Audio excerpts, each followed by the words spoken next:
This video is about bolts, specifically about how they break or how they fail. Brian's Mobile One. This particular one, I've adjusted it basically. It's covered in rust on this side and it's worn out in the middle here.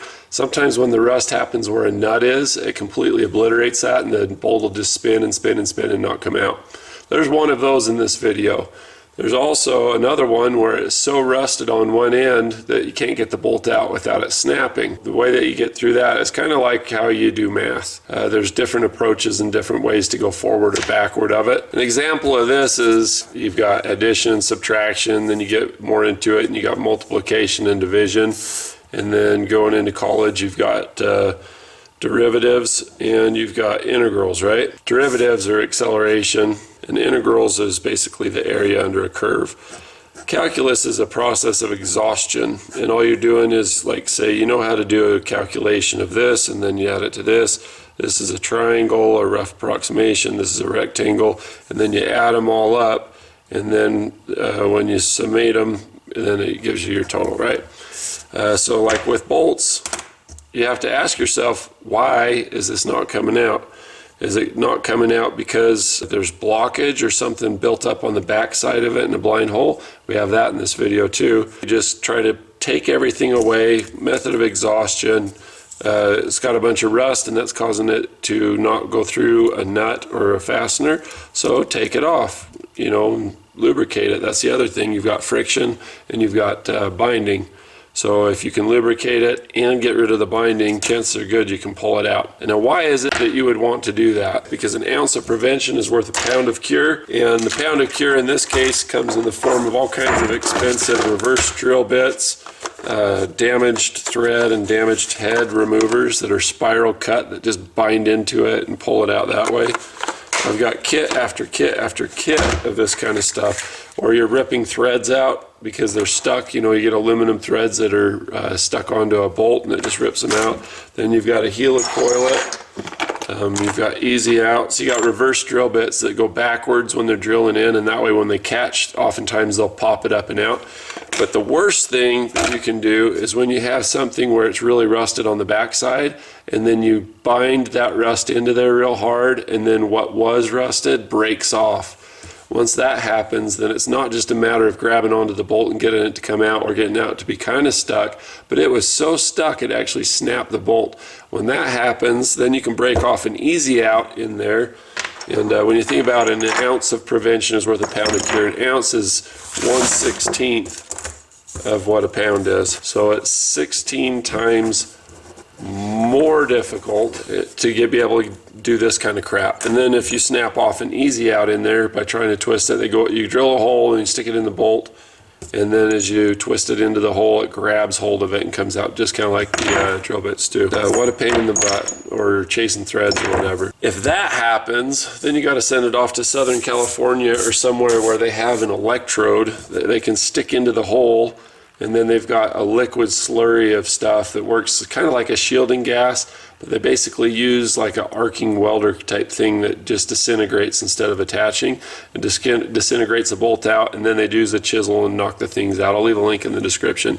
But it gets pretty freaking complicated when you can keep it simple. So instead of having to erode the bolt out and shipping and all this other kind of crap and all these other tools, just subtract the rust and add lube. If you can do that, and it can be a penetrating lubricant, then you don't have to worry about all this other kind of stuff. This is ship it off. This stuff would be like your multiplication and division. So let's begin. Let me show you the job at hand and how we avoid all the complicated stuff by keeping things simple. Keep it simple, Simon. KISS principle. In today's video, we're going to be working on a Toyota Sequoia. This one I believe is a 2005, but it doesn't matter. This is the year range. But the main point of the video is that when bolts get rusted in to where you can't get them out, plate expired on the 4th month, and then when you look at the temporary tag, it's good to the 7th month, but they haven't been able to get their plate on. The registration's all paid, but they can't get it off because it's so rusted. You can see somebody's really worked at it, sprayed it, wiped it, sprayed it, wiped it, but you just can't get the screws out because they're rusted in. So these stick in on the inside, and what happens is water will go down the window sweep and it'll get in there.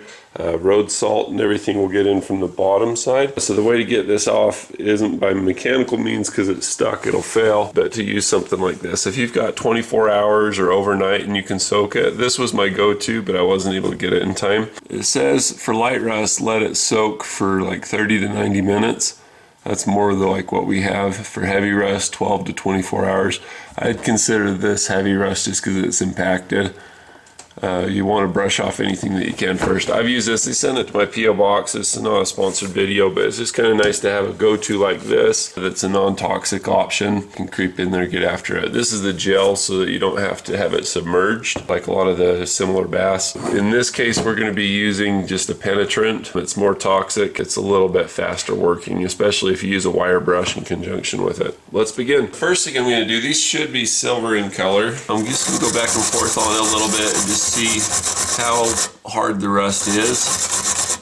And then I'm also going to see this screw here is not even in all the way. I don't know if that's because it's been backed off or not, so we're going to do a little testing. If we can get this to go using like a nut driver or something like that, we'll certainly do that. But in the meantime, it's going to be soaking while we get into the rest of it. I'm going to pull the inside panel off and work on the rest on the inside. I'm going to try to tighten this first. Wow. The hard thing is I can't get this bezel off in order to get in there and work with it unless you get the screws out first.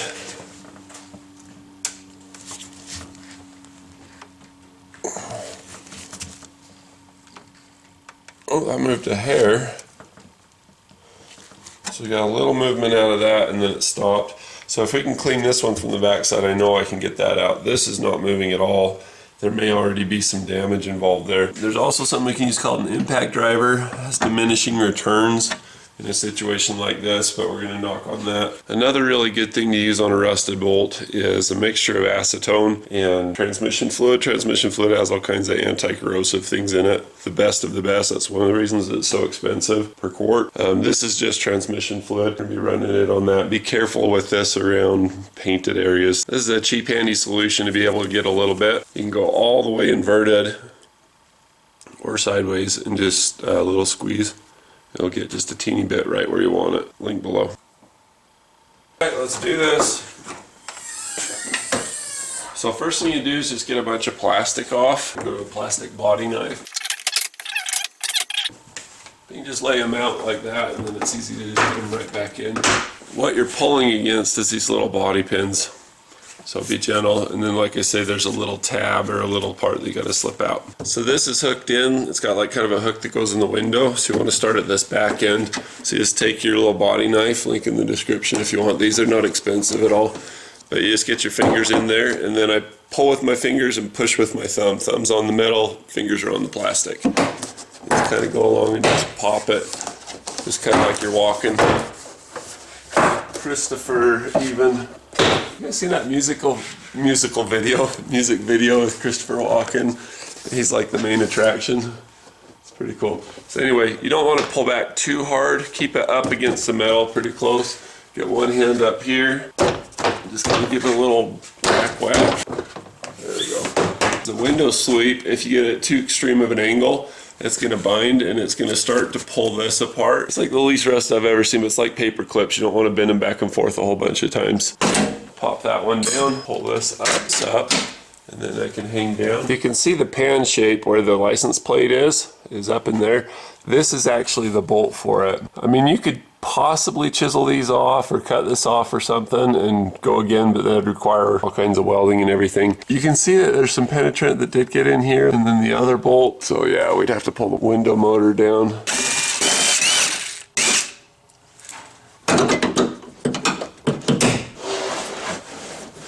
Also get the whole thing to slide. There we go. See there? Now I've got all of this amount of thread that I can get into with a brush and be able to clean that up. It's too bad about the other fasteners being as rusted as they are. That's pretty concerning. I'm gonna pre-soak the crap out of these things for the next guy.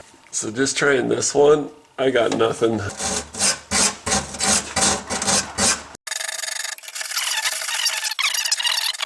It's looking better already. Check this out. So you can actually see a little bit of the threads, and you can see how much rust is coming off because it's painting the inside of this thing. Wipe everything away. So you can actually see silver metallic part of the screw or bolt now. It's got a Phillips screw on it, but it's threaded up like a bolt. This is the biggest thing, is being able to get to the back side of this and clean it.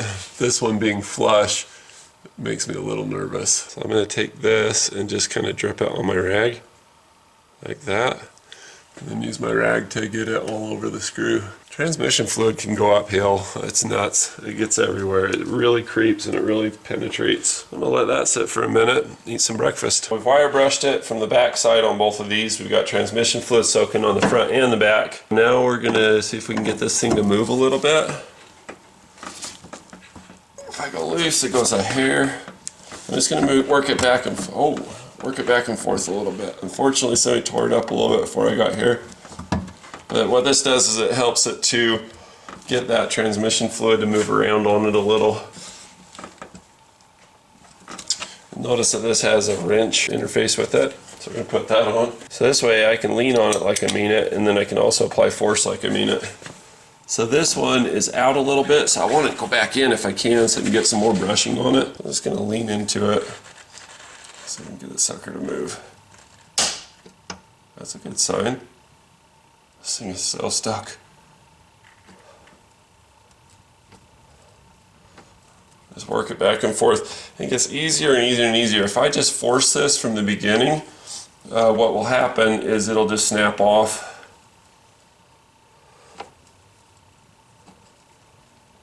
Tickling the dragon's tail. That's a term about like greed or trying to get too much progress too fast. Go into a dragon's lair and try to take too much gold. I mean, you can get in there and grab a ruby or two.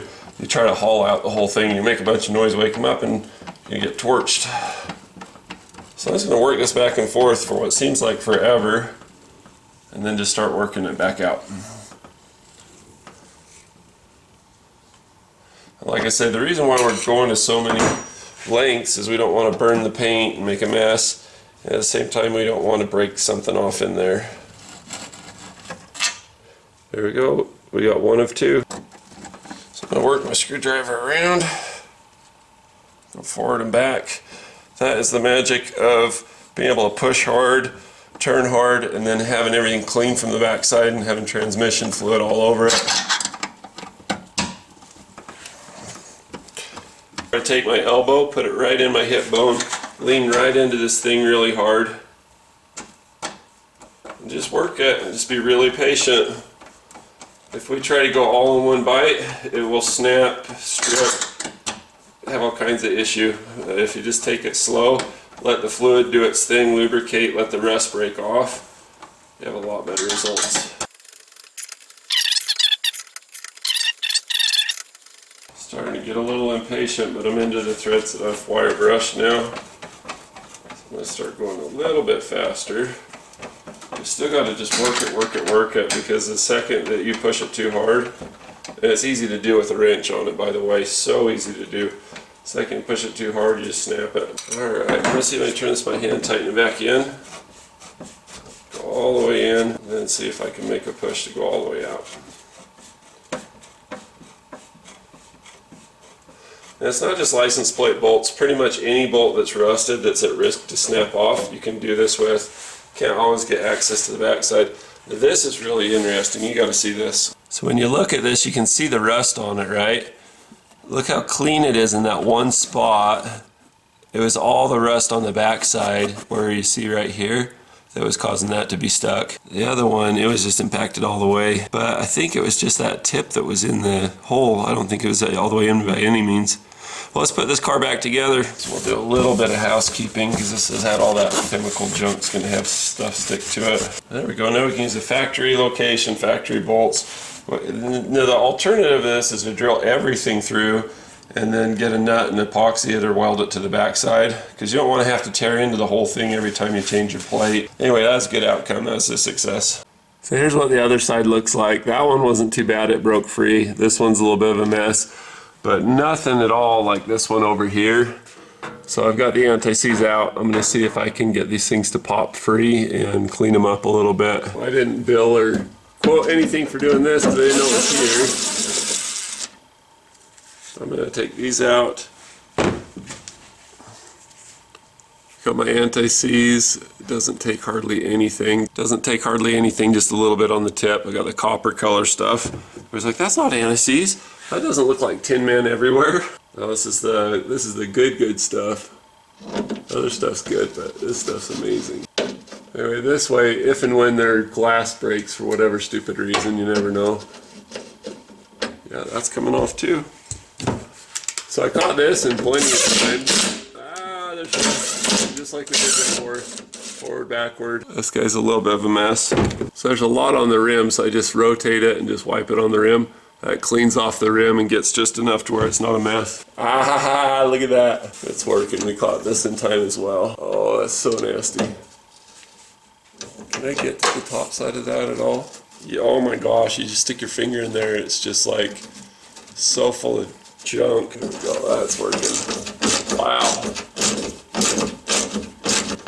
Get some transmission fluid on my finger and get that up in there after I wipe it out. Just got thinking, man, let's wipe everything off first. That way the rust doesn't soak up and disperse the transmission fluid. If you had that metal soak stuff going on this, that would help. It does evaporate, so you got to make sure that you cover it with plastic. A little bit on my finger. Go up over the top. There we go, right on the bolt. Even if I can't get it out, soaking it like this is gonna do some good. Alright, this one will come out, so we're going to take it out. Get some anti-seize going. Don't even got to take it out of the thing, it's stuck. Tighten in.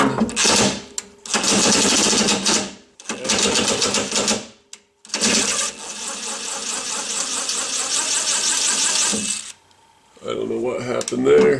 Sometimes when the rust happens where a nut is, it completely obliterates that and the bolt will just spin and spin and spin and not come out. Being gentle, but I've lost part of one. Should have done that one by hand. It just went knock, knock, knock, and it was good, but I was not going very hard, but you don't know how skinny that bolt is once it's rusted. But the nice thing about this is all of these parts are a lot easier to replace than the whole deck lid. Alright, that's all we get here. Better than it was. Bonus footage at the end. Shut up, don't say that. Look at it, walk away. No, totally, it's definitely gonna fall. About 114 building stories high, 346 meters over 1136 feet. Yeah. Oh, we got the glass floor, that's what you were saying. So you can go either way, cái đất của tăng tiểu cái phần tập sự tình bản thường lê. Okay. Oh, there it is. Right, that's well. Hey, there's your train. Oh, that's cool. And voila. You just apologized for me elbowing you. How do you feel about that? Dang it. Sounds so Canadian of you, Amanda. Thank you for contributing to my Canadian experience. Do you want a donut? Hang on. Is it maple? Smooth.